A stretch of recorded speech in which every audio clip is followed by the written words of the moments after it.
Good afternoon. Welcome to the House Committee on Government Operations, Military Affairs. We are starting our work this afternoon on Tuesday, February 6th with a look at testimony on 549, an act relating to the siting of outdoor cannabis cultivation. And our first witness today is Jeffrey Pizzotto. So if you could introduce yourself for the record and give us your testimony. Certainly. Thank you, Chair. Thank you, Vice Chair. Thank you, esteemed committee members. For the record, my name is Jeffrey Pizzotto. I am the co-founder and executive director of Vermont Growers Association. Vermont Growers Association is a 501c4 member-based cannabis-specific nonprofit. We formed in 2019. Though we have growers in our name, we're very proud that our dues-paying members represent the entire supply chain. So we've got retailers, wholesalers, cultivators, manufacturers, all license types, and ancillary businesses as well, all coming together. I am here today to offer testimony opposing. Sorry about that.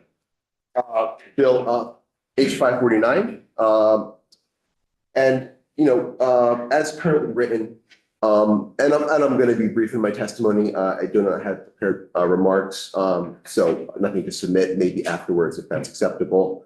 Sort of last minute here, but again, thank you for the time. The way that we see it as currently written and as introduced, this legislation will have a profound impact, not just on our small producers across the state in this new regulated space, which I do believe we should consider the backbone of this marketplace, a marketplace that has surpassed the alcohol excise tax. So sometime last year, I want to say around May, the cannabis excise tax surpassed the alcohol excise tax, 10%, 14% in terms of state revenue. And that's important to keep in mind because we feel that we are significant contributors to the economy. And now we are seeing that play out in the numbers that the state is collecting.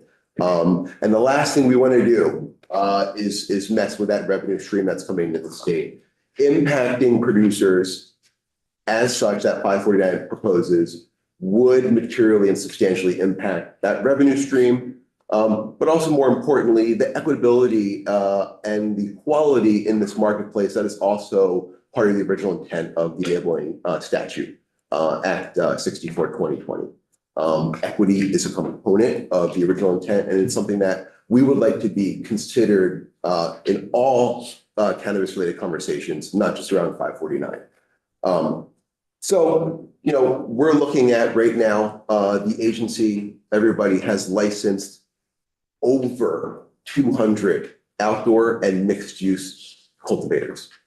Over 200 outdoor and mixed-use cultivators. That would be opened up to potential harm and loss, jeopardizing the livelihoods of all of those families, all of those businesses, should we allow this bill to proceed. So as the Growers Association, not just representing growers, but again, the entire supply chain, retailers are very aware of this. Some of their best product or best selling product for tourists throughout the state, Vermont residents as well, come from these small producers.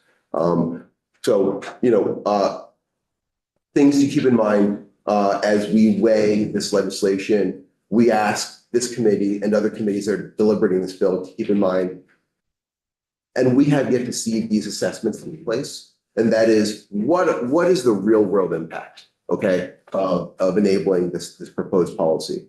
What impact will that have on current licensees? Understanding in testimony so far, this is not a retroactive bill, but we need to keep in mind that licensees have annual renewal. So all of these outdoor and mixed use licensees, over 200 of them that are currently interfacing in the market and really driving the backbone of the success of this marketplace, what will happen to them come renewal?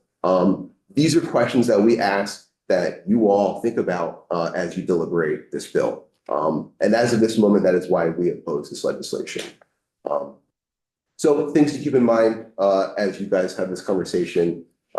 Also, it behooves me to not address some of the stigma that we feel is driving some of this legislation. Simply, we heard things like, in previous testimony regarding 549, that this individual's facility in Essex, who you'll hear from after me, that is being really driven as justification for this bill. We heard things like, oh, he's within 500 feet, which is the buffer zone allowed for licensing. That is not true, right? So keep in mind, please, as you guys deliberate this issue, that the state agency, the CCD, went through its due diligence and thoroughly vetted this facility, this licensee, and awarded him a license. So we feel like there is no violation, there is no conflict here, and this is really a continuation of the stigma around cannabis, the proximity of being close to a plant that is no different from a biological sense than hemp, which has been grown on this individual's property in Essex before this point in time, and there was no issue. And one thing I'd like for everyone here to keep in mind, especially for those that are unfamiliar with hemp and cannabis, it does have a smell, it does have an odor, but hemp oftentimes is more aromatic, has a stronger odor than high THC cannabis. So we're talking about high THC cannabis today, but keep in mind that this licensee has grown hemp on his farm in Essex previously and has not been confronted with the nuisance issue. So some inconsistencies there, and all of this in its totality, which you keep in mind in this conversation. And that is really the extent of my testimony today. Happy to take any questions. Representative Chase. Thank you. I think I heard you say there would be a significant impact to the 200 outdoor growers. Do you know how many or what the tax revenue would be offset if the ones that would be impacted would be shut down? I think it's a great question, and I think it's warrant exploration, either through the agency or through the state itself, to arrive at a concrete number as to how many licensees will be impacted. I will say this, that quantity alone, broad brushing, absolutely. The products that medical patients and consumers rightfully and legally can purchase will be impacted. Absolutely. If that significant number of licensees, for instance, not able to renew their license. And that's not what we want to see in Vermont. We don't want to see consolidation of large market actors. We want our market to be driven by small producers. Do you know what percentage of or number of the small producers are in like residential areas versus rural areas or farming areas or what have you? We don't, and we think that warrants assessment. Okay, thank you. Absolutely. Any other questions for Jeff?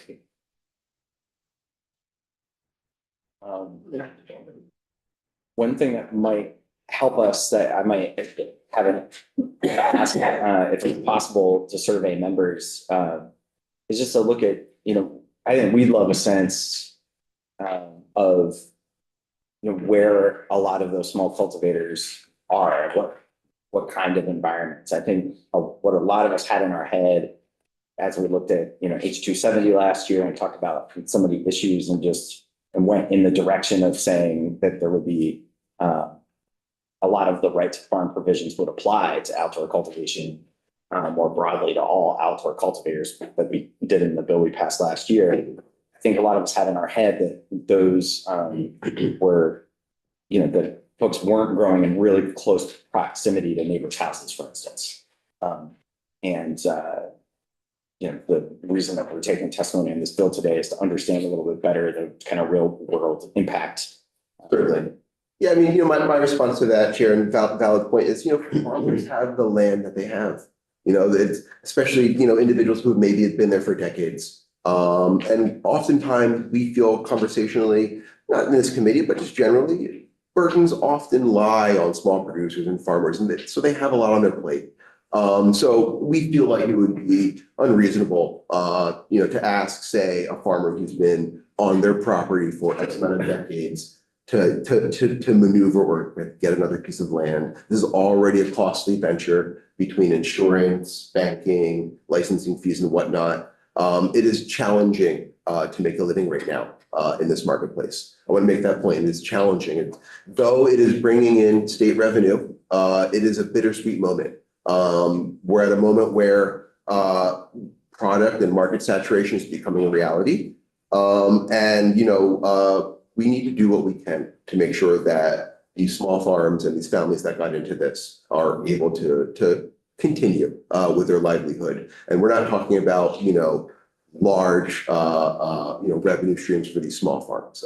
It's still, month to month at times. And so it is a very challenging climate for small producers, and this would only add more to their plates. And again, when it comes to land, and let me step back and make another point. Another sort of angle here is there are not many states that have arrived at the, I want to say, sophistication that Vermont has when it comes to agricultural benefits in the adult use cannabis space. Other states strive to arrive at where Vermont has arrived at. So we see this as a moment of progress in our market. We are proud of it. It has breathed viability and success into the market. To take it away would be significant. To date, Oregon, New York State, there's only a handful of states that have similar policy as Vermont. Other states are trying to move in that direction. So we don't want to go backwards here. Question for Representative Higley. We have time, Mr. Chair, to ask the presenter. You mentioned saturation. What are your ideas around preventing that? Limiting the number of growth permits? How do you see that issue helping out that issue? Good question. Thank you for raising that. I think the issue and the conversation around product saturation in the context of the adult use cannabis market is somewhat complex, and there's multiple components to it. So just to share, a couple of those components are production scales of production. So whether or not there's production caps, the number of producers that are operating in the market, the size of with which they're allowed to produce. Also, in this equation is points of access for the general public. So things like we are a retail opt-in state. Retail opt-in intrinsically creates a patchwork of areas, municipalities where they allow retail sales, where they don't allow retail sales.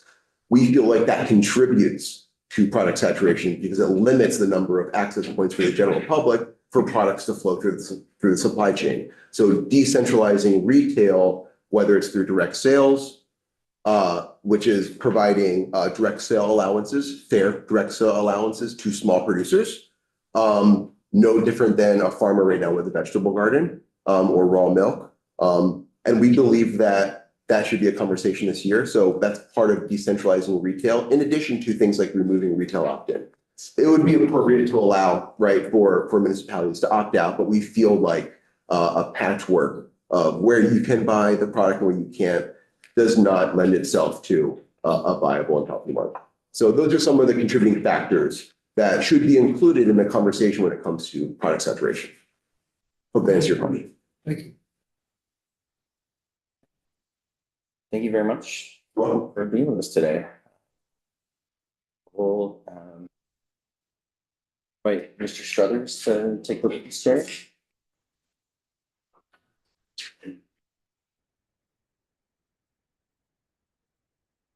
Thank you, Corinne. Thank you.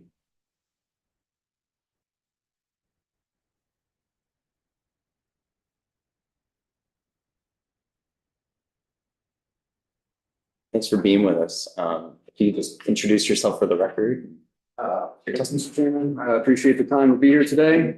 My name is Jason Struthers. I am the founder of Trichome Vermont, resident Essex Junction. So, as I said, my name is Jason Struthers. I grew up in Vermont. I'm a product of the Essex Junction school system. I attended university in Vermont, acquiring degrees in biology and chemistry. Proud to say that I graduated with honors. My background is in biopharmaceutical science, skydiving, and cannabis medicine. I'm a proud father of two teenagers, and I also have a physical disability. I am one person up against an entire municipality, both representatives in my district, and now the introduction of the new cannabis regulations, potentially. 5 points I wish to cover is that this bill targets an individual and a single business. 2, the city of Essex Junction is biased against cannabis. 3, I am fully compliant with all laws and regulations. 4, I am at scale and my farm fits the property on which it operates. And 5, even the agricultural district in Essex Junction is next to a densely populated residential area. So when this bill was first introduced into the House Committee on Environment and Energy, it weighed heavily on my conscience. If 549 were to become law, it will affect outdoor cannabis cultivators and across the entire state. I was soon corrected by members of the cannabis community that this burden lies solely on the shoulders of Representative Houghton and Dolan, accompanied by the municipality of Essex Junction. I have put significant efforts into ensuring I am fully compliant with the law and have done nothing wrong. The first comment Representative Houghton made was, I want to be clear, Essex Junction is not anti-cannabis. I disagree. While the municipality does allow cultivation to occur in the planned agricultural district, this area is very limited with currently 1 lot for sale. The overwhelming majority of the land is owned by the Whitcomb family farm and is also located next to a densely populated residential neighborhood. Nearly all of the land that has been zoned for tier 2 and 3 manufacture is owned by Global Foundries. If you look at the map in figure 1, you can see the area I'm talking about, and you can also see very clearly that the entire agricultural district is directly adjacent to a very densely populated residential neighborhood. Zoning for retail sales are limited to the highway arterial district and the transportation oriented district. This encompasses approximately a 1/2 mile portion of Pearl Street, a sliver where commercial vacancy is scarce and turnover is low. A substantial amount of the commercial real estate zoned for cannabis is owned by the Gabe Handy family or another entity connected to it. Alex Morano was the first potential applicant for a retail establishment in Essex Junction. She expressed interest in opening a dispensary at 3 Maple Street at the Five Corners. This location was in compliance of the 500-foot school buffer zoning. However, the City Council, at their 14th September 2022 meeting, severely limited zoning for retail cannabis, and she was unable to pursue a license. In an attempt to understand why other retail sectors not within 500 feet of a school were excluded, Morano reached out to city officials. Phone calls were not returned, and at the time, city offices could not be accessed without calling first. Raj Chawla did not respond to an email sent by local news agency. So it is clear to me that the city of Essex Junction has attempted to use zoning to discourage cannabis businesses. On 09 November of 22, the City Council denied the license of Passion Fruit Farms, despite the operation receiving a license from the State Cannabis Control Board in October of 22. The owners, who were told, don't waste your time appealing the original decision, decided to anyway. Passion Fruit Farms appealed the decision to the city's Developmental Review Board, which heard the appeal at its 15th December 2022 meeting. Both Cannabis Regulation Liaison Wendy Hisco and City Manager Regina Mahoney spoke on behalf of the city's denial, maintaining that the state had laid out a plan for municipalities to use zoning to regulate cannabis. In a motion that passed unanimously, the DRB decided it could permit Passion Fruit Farms to operate. The Essex Junction City Council was forced to overturn their original decision and approved the license at their 22 February 2023 meeting. As the DRB's determination supported the appeal based on rules for home occupancy. During the approval of consent items at the 24 January 2024 City Council meeting, Raj Chawla made the following comment. I will make the comment that we are approving a renewal for a cannabis license and approval of a new cannabis license, and just express the frustrations at the, for lack of a better word, silliness. Statements like this, along with years of publicly expressed concerns over retail cannabis, demonstrate a clear bias. Representative Houghton and Raj Chawla are insistent that my cultivation site is within 500 feet of a school, not school property, not property owned by the school or school grounds, but a school. We look at figure 2, there's a map of my cultivation site with a 500-foot circle around it. As you can see, there is no school in the area. We look at the map in figure 3. We see a measurement of 610 feet before any land that is reached could be considered used by the school center for technology. Looking at the map in figure 4, we see a measurement of 849.95 feet. And this is ironically an agricultural area used by the technical center, which has an apple orchard and a greenhouse. The Meadow Terrace Community Garden is also located here. Figure 5 shows a map with a measurement of 1,185.5 feet to the Center for Technology. And finally, in figure 6, we see a measurement of in excess of 1,815 feet to the high school proper. So I fail to see how the proponents of 549 consider my cultivation site within 500 feet of a school. Representative Houghton and Mr. Chawla have mentioned security as another reason not to allow cultivation in densely populated areas. All businesses have security. The security at my cultivation exceeds minimums, and I have not had a single breach. 549 seeks specifically to use zoning to regulate cannabis. This is directly in conflict with Act 164. Vermont law prohibits municipalities from using zoning regulations to outright ban cannabis establishment. This means that local governments cannot simply zone an area as off limits for cannabis businesses. This was to prevent overreach by local governments, as we are seeing in Essex Junction. Laws are not created to address one problem or one business. The proponents of 549 can only use my farming operation as an example. While I fully expect the Essex Junction Local Cannabis Control Commission to deny my license when it comes time to renew, I will be grandfathered from any zoning that may change. At no point did anyone from the community, municipality, or otherwise come to me with any concerns over my cannabis farming. Before the necessity to retain the service of legal counsel, I was actively looking for a place to move my farming operations to. Had the significant amount of time, money, and resources been spent facilitating my move, we would not be here today. In August of 2011, I sustained a spinal burst fracture and a skydiving accident. And while I am extremely thankful for the miracles of modern science, which gave me a titanium vertebrae and stabilized my spinal cord injury, it was only the first step in my recovery. After obtaining my medical marijuana card, I began to cultivate cannabis and develop a strain tailored for my needs. At the same time, growing organic produce became integral to my recovery. Cannabis was able to treat the many symptoms I experienced, and at the same time allowed me to wean off the significant amounts of opiate painkillers I needed following the extremely invasive surgery.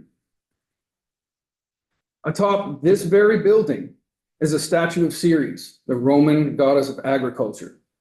Vermont has a long-standing tradition of farming its fertile land. Its agricultural landscape is an integral part of its culture and identity. Under the 1937 Marijuana Tax Act, Vermonters experienced 81 years of discrimination for cultivators and 85 years for retail. H-270 provided much-needed protections for outdoor cultivators from municipalities like the city of Essex Junction. These protections not only need to be maintained, but enhanced. So I have a number of concerns with the introduction of this bill. One, as the bill reads, any outdoor cultivation, including home growing, medical, is under the guise of outdoor growing. And so all these people are, facing regulation. I want you all to consider the real impacts of this. I mean, is this really about smell, or is this really about discriminating against a plant? The chairman rightfully said when the bill was introduced, we don't create laws to address one person or one problem. Cultivation is the most accessible way for us to produce our own cannabis. The ability to produce in relation to the plant will be affected by one municipality's bias and one person's farming operation. This would allow municipalities to discriminate against cannabis producers. Security. What exactly are the concerns of Representative Houghton, Dolan, and Mr. Chowell? As I said, there have been no breaches, and not only do I meet the requirements for security, but I exceed them. The Legislative Council also mentioned my duck farming and the introduction of 549. These are two very different issues that are being conflated. And lastly, you will be receiving testimony from Dr. Craig Dwyer today. I will say that on the day that they moved in 2020, I was planting upwards of 250 hemp plants. And I approached them. I said, hey, I understand this looks a little bit funny, but I've got a license. It's all legal. And their response was that, don't worry, we don't care. And even if it wasn't for CBD, we still wouldn't mind. And I brought up the fact that it's going to smell. And their response was, as long as you give us some, we won't say anything. So, again, this was before I acquired an adult use license, and legal gifting was perfectly fine. I just want to reiterate that, but I just think it's two-faced and hypocritical for people that not only use cannabis, but that request and receive gifts of it to, provide testimony against cultivation. So happy to answer any questions you have. Anybody have any questions for Mr. Shutters? Representative Byron. Thank you.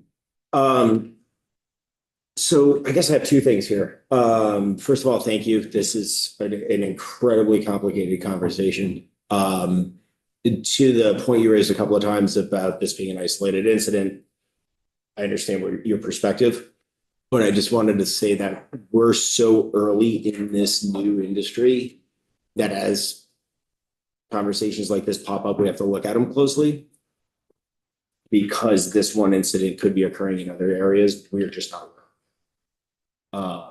Seemed like a very intelligent guy. There's a lot of intelligent folks in this industry out there. So I'm sure that the way the words are reading on the page aren't just, isolated to how you're feeling.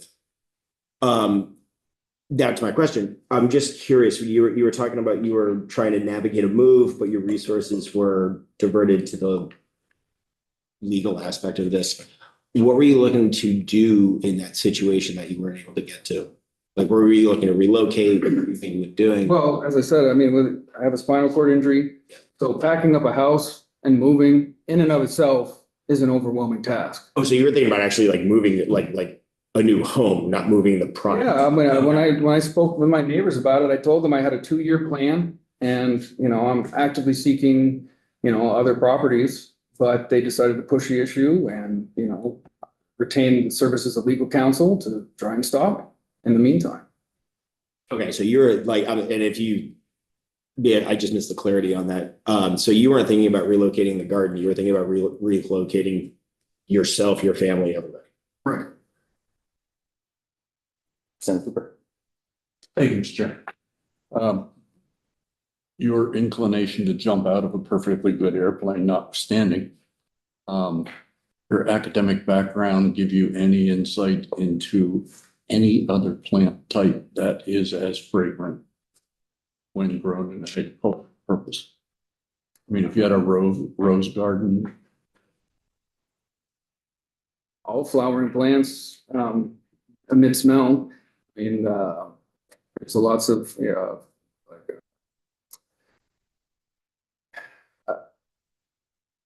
one plant that's closely related is hops for the beer industry.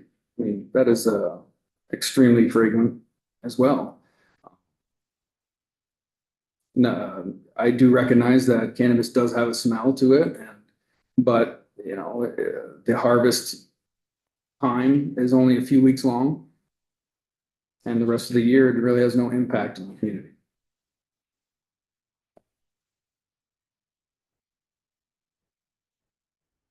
Any other questions for Mr. Shutters? Representative Chase. Thank you. Are you aware, or I don't know the answer to this. Are there any mitigation efforts that outdoor growers can take that are elsewhere in the industry? I don't know, but I also, at the same time, I don't know of any other aspect of farming that is being regulated by zoning. Thank you. Mr. Struthers, one of the questions that I had was that one of the things that was an existing law from the original cannabis statute had to do with screening from the public view as a requirement of cannabis cultivation. And when you had discussed in your testimony about being compliant with all of the regulations, it seemed pretty obvious from, when this initial case was brought up, and I was asked to come to the city of Essex Junction and talk with some folks about H-270 and the existing cannabis statutes, that when you just did a simple Google Street View search of your property, that you could see some of the plants that you were cultivating from Street View. And I'm just wondering if those, if you are truly in compliance with the other cannabis. Absolutely. This was raised by a concern from the neighbor. The Vermont Cannabis Control Board came and assessed my cultivation site, and I added 6-foot screening that can't be seen from public access. And I also added screening to the backside that faces Drury Drive. Despite, it wasn't necessary. I just went above and beyond just to make sure that there was nothing to complain about. And this might be not for you, but maybe for Ledge Council. I know some towns have zoning limits on how high they allow fencing to be, so that may be at odds with screening from view. But we may want to ask Ledge Council. On May 4th of 2023, I received official determination as a farm, and as a agricultural entity, I can put up fences that are in excess of 6 feet if necessary. And I'm perfectly willing to work with the municipality to address any concerns they have, but all their efforts are to shut me down, not to mitigate any complaints. Any other questions for Mr. Struthers? Thank you for being with us today. Thank you for allowing me the time. I want to say, I was going to say this at the beginning, I just really appreciate, I know that this is very personal, and I just appreciate everybody being very civil and respectful as we talk about what can be really challenging and divisive things. So definitely appreciate it. Thank you, sir. Kennedy, appreciate your time. Thank you.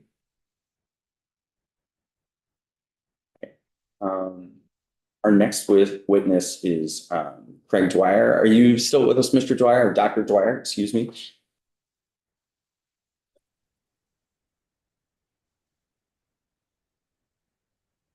Yes, I am here.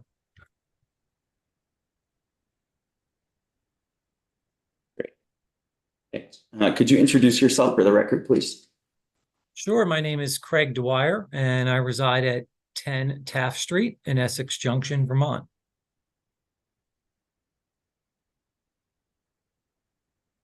Great. Please feel free to go ahead and give us your testimony. Sure. I'm not here to speak disparagingly about anyone, so that's unfortunate. But I did purchase the home in the winter, so I did not get to see any of the ongoings, and I'm thinking that maybe that was done on purpose. I don't know. I have wonderings about that. I guess, when it's snow covered, you really can't see people's backyards. But anyway, my name's Craig Dwyer. I reside in 10 Taft Street. I want to provide witness testimony regarding H549. My home at 10 Taft Street is directly adjacent to 8 Taft Street, where approximately 100 cannabis plants were cultivated this past May 2023 through October 2023. The overwhelming smell of those plants in a small urban backyard of about a quarter acre along a chain link fence has had a negative impact on my family's quality of life. My wife and I had to pay for pavilions in the public park multiple times for our daughter's 5th birthday party, baby namings, and Girl Scout meetings. In addition, my daughter's friends' parents do not want to have play dates in our yard. Unsolicited, some of the parents say they smoke themselves, but they don't want to have play dates due to the close proximity and the smell of the cannabis plants. The smell was so potent in our home in August that we chose to go to an Airbnb. Most importantly, my daughters, who are 5 and 6 months old, were not able to use our backyard. On a community level, the outdoor cannabis cultivation operation at 8 Taft Street impacts the 8 children on the block who range in age from under a year to 9 years old. The children who live on Taft Street have to walk past the visible outdoor cannabis to and from the bus stop. In addition, Essex High School's property is 500 feet from the cannabis growing operation, and many high school students walk past it to and from school. The Center for Technology at Essex High School has students year-round working on building homes on Taft Street. In fact, the Center for Technology at Essex High School built my home and most of the homes on the block. Most of all, there's a public walking easement along my property line at 10 Taft Street and 8 Taft Street from Drury Drive for the public to utilize. I was told this when I bought the property, that you cannot put a solid stockade fence with the fence facing Taft Street and my fence facing Drury Drive, because there needs to be access for the public to walk along the yard. It was meant, when it was originally built, for the high school students to access the high school. All of the neighbors at 10, 6 Taft Street and Drury Drive bordering the 8 Taft Street backyard cannabis cultivation have voiced concerns over the impact to quality of life. I implore you to advocate on our behalf to sponsor H549. In summary, I want to be clear, my testimony is not about challenging or about the right to grow cannabis, but it's about the appropriate space for growing in a high populated area. Bill H549 is not specifically about 8 Taft Street, and it's not solely about the city of Essex Junction. H549 strives to have local municipalities partner with current and future cannabis cultivators to develop community-led guidelines as to where to grow.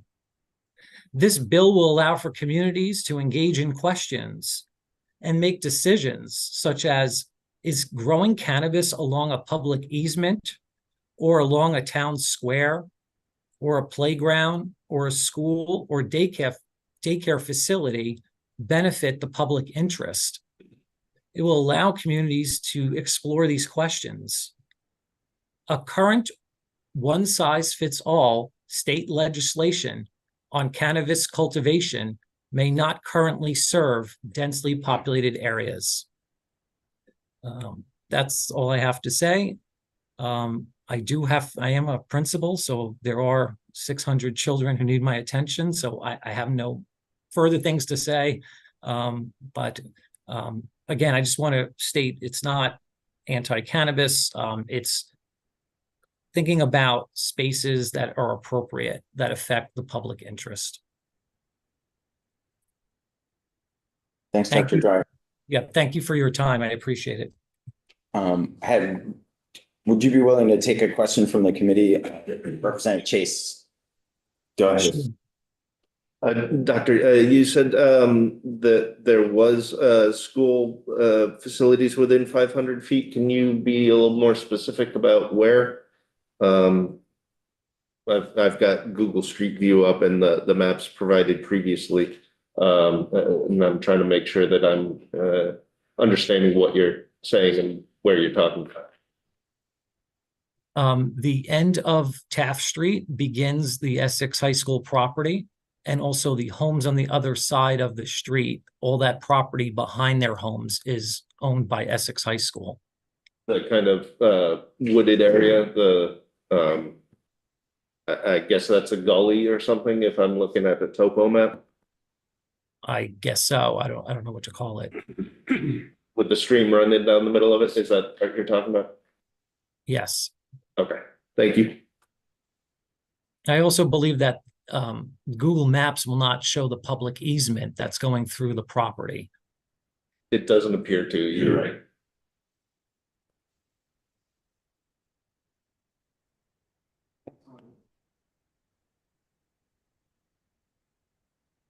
For example, I don't know. did No, you- no, no, no. Sorry. I was just holding for a second because it's kind of like Yeah. gentlemen wanted to speak from the gallery. So thank you, Dr. Dwyer, for being with us today. Committee, I had asked Chair Pepper to be here, and I don't know if you have any further testimony to offer us on this. I'll put things in a context. One thing I was hoping you might comment on, just to make sure everybody's operating from the same sort of understanding on the committee, was about the applicability of some of the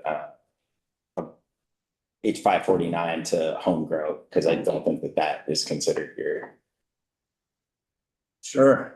So for the record, James Pepper, Chair of the Cannabis Control Board here in Vermont. I'm actually joined by my other two commissioners, Kyle Harris and Julie Holbert. This is a tough situation, and it's one that I don't know if it was fully contemplated when the original cannabis bill was passed. I mean, on the one hand, I think it's reasonable that the legislature did not want cannabis to be grown in densely packed residential neighborhoods.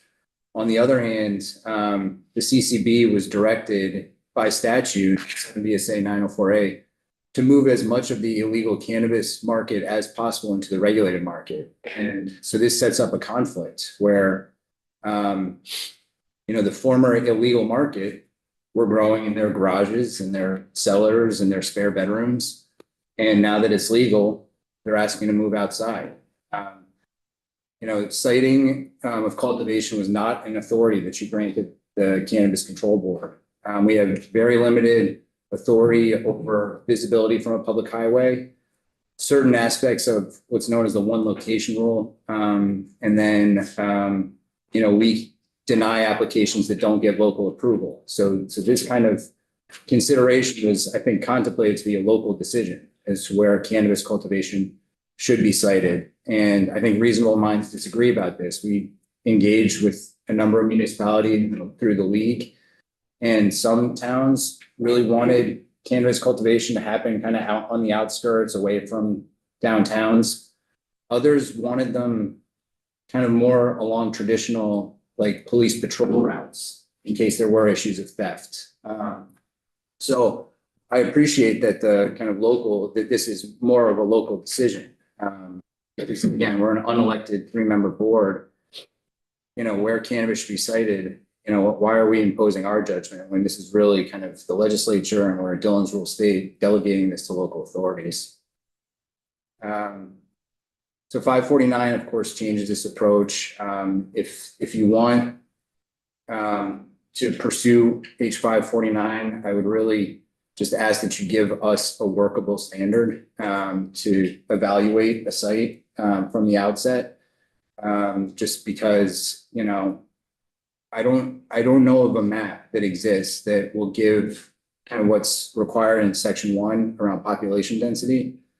I'm not even fully aware of how we should be looking at that population density, because it says cultivation can occur in an area with a population density below 500 persons per square mile. I just wonder are we supposed to put a pin in the site and draw a circle around it and see how many people live in that area? And I just don't know if that's, I don't know of a mapping tool that exists that would give us that kind of information. I know that there is a map around sewer infrastructure. So maybe that's a workable standard. But again, I just would want some clarity as if if you have one of these old farms and the kind of main house is attached to sewer, but the cannabis cultivation is happening in a back 40. Is that not what do you want us to deny that application as well? So, and then when it comes to section 2, where you suggest that we can incorporate, the rulemaking around these two kind of criteria or any other criteria that we come up with, you just have to give us some direction as to what that criteria should be.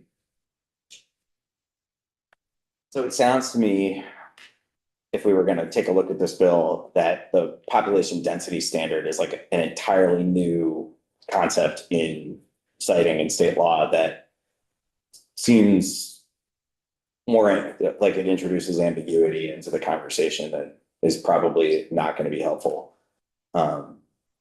Because I think from what I've heard you say in the past, Chair Pepper, is that we want to set out objective standards if we're going to ask you to do things that are really clear so that the applicants pretty much ahead of time can understand whether they would comply or not. Am I understanding that desire? Yeah, you are articulating it well. And, just to give you one example, you said that the cannabis establishment must exist, can't operate in more than one location. And even that, which sounds straightforward, is kind of like, well, these old farms that kind of get a patchwork of parcels and span numbers that accumulate over time and maybe are, separated by kind of another span in between them, but the two parcels are under common ownership. Is that one location? If a single person owns land down in Brattleboro and some up in the Kingdom, is that one location because it's owned by one person? These are the kinds of questions that we have to answer just in the absence of kind of real guidance on this. And so if you are going to if you can form a bright line rule that's easy enough for us to interpret and not add too much of our own kind of policy making into that decision, it'd be very helpful for the board. Just, we're sitting in Montpelier, we do a site inspection before we license anyone. We ask the locals whether it's compliant with their zoning regulations, but, other than that, trying to inject too much wiggle room here for us is not helpful. It will just make, we will make mistakes just because it'll be challenging to implement.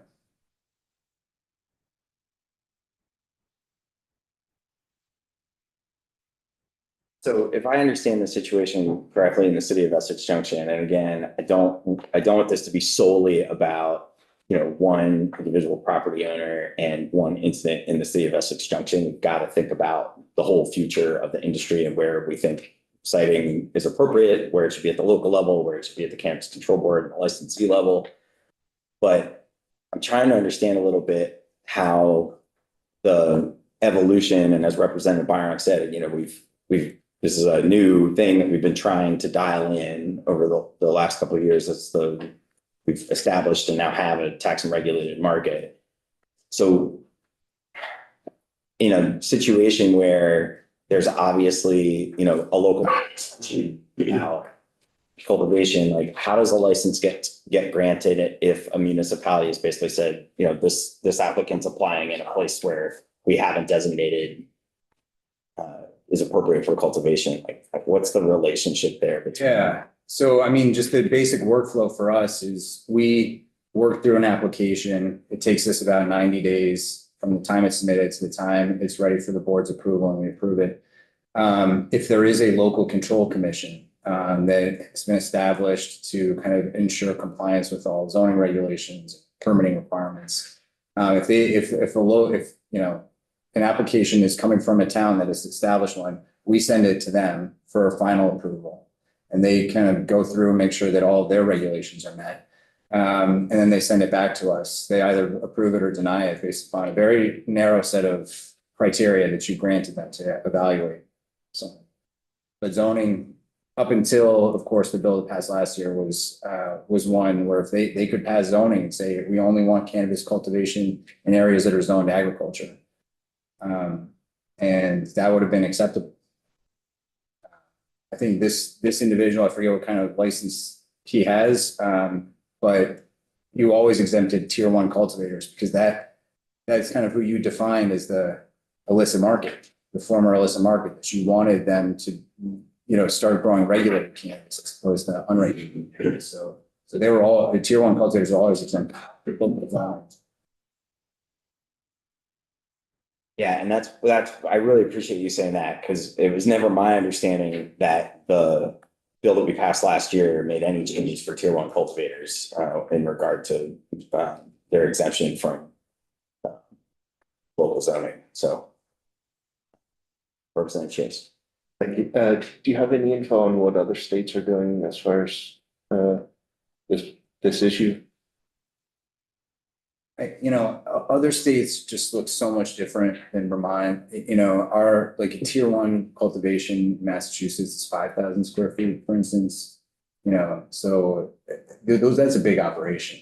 I mean, I think we saw Mr. Z's, that was 3,500 square feet, I think, so I don't think I don't think that they'd have the opportunity to squeeze a 5,000 square foot operation in a half acre plot.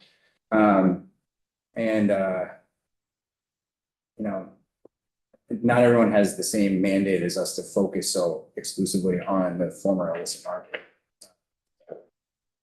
Thank you.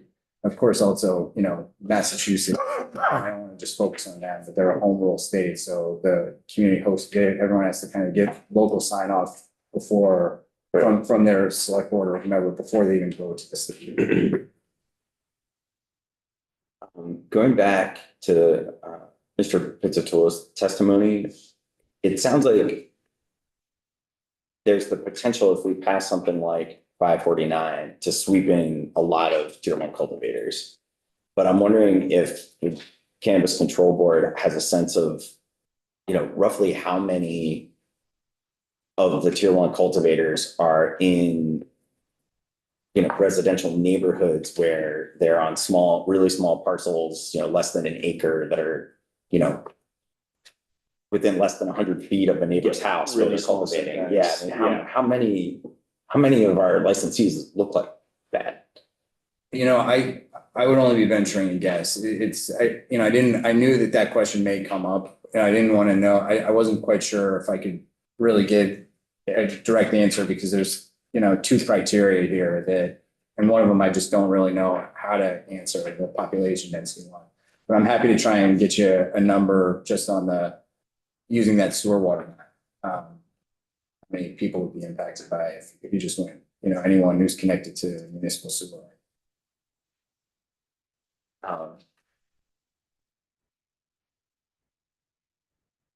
And some of the other things that we've talked about that would be required for compliance, like fence, for instance. The way the structure is now, if in order to comply with their cultivator license requirements, if the municipality, for instance, didn't approve that type of fence, the way it is right now, a tier one cultivator would be exempt from that, right? Or would they? I'm wondering where that kind of are there places where it's sort of impossible to comply with local ordinances if you're trying to comply with your tier one cultivator license? There definitely are areas like that, because, I don't know if the fence is the perfect example, especially because, when you start bringing in agricultural practices, small farms, and the exemptions that are granted to small farms. I don't know exactly how those all intersect, but certainly a local municipality could enact regulations that don't, as long as they don't have the effect of prohibiting outright banning cultivation, then they can restrict cultivation within their municipality. So you could set up a situation where there's no way that a certain, individual could grow in their backyard. Okay. Well, we have more to think about as we consider whether or not to move something like this forward. And I think we're going to leave it there for today, unless anybody has a burning question for the chair. Representative Waters. Of course, I have a burning question. Thank you. I'm just curious, does the law specify that it's 500 feet from an actual school building or property owned by a school?